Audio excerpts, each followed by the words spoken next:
बाबा रे, ए पारा गंगा की ओ पारा जमुना की बाबा रे, उमे नहाले कवना छिनरो की बाबा रे, उमे नहाले समधिन छिनरो की बाबा रे, दा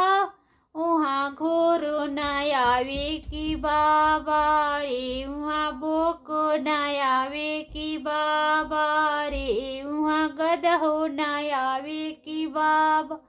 रे, धवल धूपल वैले कवन रसिया की बाबा रे, धवल धूपल वैले कवन रसिया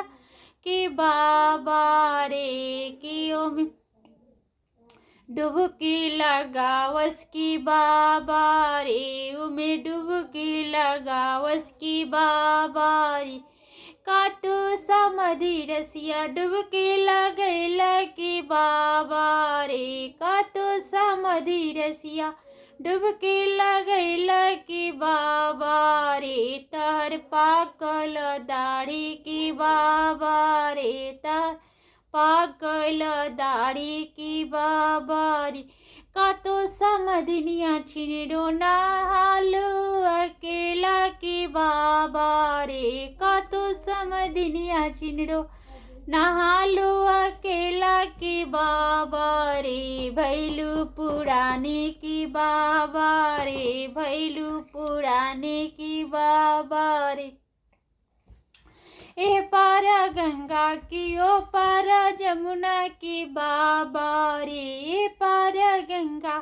की ओ पारा जमुना की बाबा रे, उमे नहाली समधि के दिदिया की बाबा रे, उमे नहाली समधि के दिदिया की बाबा रे, उहाँ हरवहवो न आवे की बाबा रे, उहाँ चढ़वहवो न आवे की बाबा रे, उहाँ ढेला फोड़वो न आवे की बाबा रे, धावल धूपल वैले कवन रसिया की बाबा रे, धावल धूपल वैले कवन रसिया की बाबा रे, उमे डुबकी लगावस की बाबा रे, उमे डुबकी लगावस की बाबा रे, का तो समधि रसिया डुबकी लगैला की बाबा रे, का तो समधि रसिया डुबकी लगैला की बाबा रे, तहर पाकल दाढ़ी की बाबा रे, तहर पाकल दाढ़ी की बाबा रे,